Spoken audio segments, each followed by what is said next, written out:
Hello, everybody. Hello, it's George from Ireland. Hello, everyone. It's George from Ireland. Welcome back to my channel again. I hope that light isn't too blinding. Okay, is that a bit better? Anyway, so in this video, I'm talking about the latest Ukrainian drone attacks on Russia. Now, they've been striking into Russia most of the days this month. I think it was 6 consecutive days in which they hit Moscow.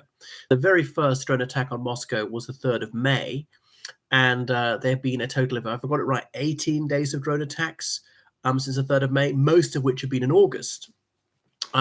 So they've been obviously attacked some of the other Russian regions which are adjacent to Ukraine. So the Ukrainians like to hit just over the border or else Moscow, but it's changed because it's the biggest wave of drone attacks of all. So 6 Russian regions were hit by drones on the night of the 29th of August into the 30th of August. And the regions were Bryansk, Kaluga, Oryol, Pskov, Ryazan, and of course Moscow region itself, including the city of Moscow. Now, the Russian Defense Ministry released a statement, and in their communique, they say that they shot down most of the drones or brought them down by electronic warfare. They didn't say anything about casualties consequent upon these unmanned aerial vehicle strikes to say that there were casualties or there were no casualties. So I think impliedly that's saying that there were, because even Russia acknowledges a few of the drones got through, and it'd be very, very unlikely for there to be no casualties at all, not even a single injury, even by accident, even a civilian, even someone you're not aiming to hit. What else?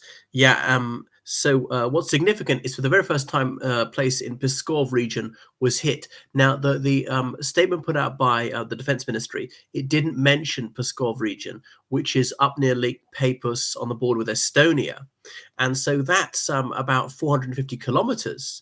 So what am I talking about? It's about 660 kilometers, 450 miles or so from the Ukrainian border. And that's by far the furthest the Ukrainians have managed to strike. There have been these theories, oh, they only managed to hit Moscow because there are secret Ukrainian crews deep inside Russia, or they're anti-Putin Russians are doing it, which seems to be increasingly unlikely. It's more or less that the Ukrainian drone range is actually getting longer and longer. And these are Ukrainian manufactured ones, because remember, the ones they're supplied with by Western countries, they're not allowed to use against Russia. And I read a fascinating article in the Moscow Times by a former Russian diplomat who wants a free Russia and a free Ukraine, saying, well, the West has simply got to lift these restrictions, because that's the only way this war is going to end. Which may happen. I mean, the West has always taken the right decision, but too late. Anyway, so the governor of Pskov region, he perhaps inadvisedly published a video of the aftermath of the attacks on Pskov region, showing the fire that it caused. Now, Pskov airport was struck. I know it's a civilian target, kind of, but it also houses military transport planes. In fact, it's the hub for military transport planes in Russia. I'm not quite sure why. It's very close to the NATO border, so that might be risky. Some of those Ilyushin military transport planes were hit, supposedly 4 made irreparable and 2 more damaged. I mean, even Russia's official news agency TASS said yes, some of them were damaged. So Pskov airport, they cancelled all flights today, and all the major Moscow airports, they halted all aircraft movements in the wee hours of this morning, having to reroute flights. Surprisingly, not that many, but after a while they realized the drone threat had passed, and they resumed the timetable. But this has happened day after day. Now, most Russian schools start on the 1st of September. Even if it's a Saturday or Sunday, you have to go on the 1st of September. So a lot of people will be coming back from summer holiday about now. So it's going to cause chaos in that regard. But I've often think maybe the drones were not particularly loitering, trying to disrupt civilian air traffic. I don't know.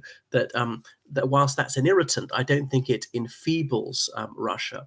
And I'm not sure it's actually demoralizing the civilian population. Maybe given up for years, it might be. So I've often wondered aloud whether Ukraine is wasting its resources, should really strike Russian military targets in Ukraine. They're trying to break through on that southern front. What if they just hammer the Russian military there, and they concentrate all their fire on that? They might actually have the breakthrough they so desperately need in Zaporizhia region. Anyway, So yeah, Russia has never been hit so deep inside its own territory in this war until now. Now, of course, the Ukrainian government neither confirmed nor denied its responsibility for these attacks deep inside Russia. But a Ukrainian media source, well, Ukrainska Pravda, they said they're quoting a Ukrainian military source saying, yes, Ukraine is the one who's responsible for this attack. I mean, blatantly, it is. Who do you think it is? It's not the Burundians. So the same night, Kiev was hit by several Russian drones. Now, Ukraine claimed to have taken down almost all of them. They didn't actually give any data.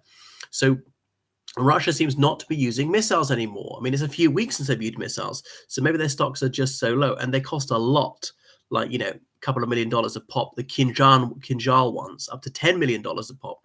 And yes, they have actually used them, but apparently they can be intercepted sometimes. And if that's the best thing they've got, and the Ukrainians have got rather second-rate technology, that doesn't bode well for them. Kinjal meaning dagger, because the idea is they can stabs down so fast. Okay, that's a pencil. That there's no way you could possibly stop the nuclear warhead, which is on the Kinjal missile. They've been using conventional warheads against the Ukrainians. So, yeah, obviously bad news for Russia. But they say that even Russia's drones are getting better. So, they say, oh, well, war sets us back. But actually, it can actually drive technology to go on further. Politicians will throw all sorts of money at it. Scientists have the resources they wouldn't usually have, and they're willing to take risks and so on. So, ironically, war can actually advance civilization, not in terms of morality, but in terms of technology. I can't think, the US military, admittedly in peacetime, invented the internet. I can't remember what else they invented.